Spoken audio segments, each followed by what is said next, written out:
రేవంత్ రెడ్డి గారే కదా ఈ మేడిగడ్డ దాని మీద ఇప్పుడు డ్యామేజ్ అయి ఉంది, రైతులకి నీళ్ళు ఇయ్యలేం, హరీష్ రావు గారు మీకే అప్పగిస్తాం, మీరే వచ్చి నీళ్ళు ఇవ్వండి అని చెప్పి ఇవాళ అన్నది రేవంత్ రెడ్డి గారా హరీష్ రావు గారా?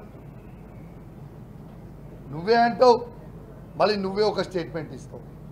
ఎస్, హరీష్ రావు గారు ఏమన్నారు, రేవంత్ రెడ్డి గారు మీకు చాతం కాకపోతే ముఖ్యమంత్రి పదవికి రాజీనామా చేయండి, నేను చేసి చూపిస్తా అని అన్నారు రేవంత్ రెడ్డి గారు.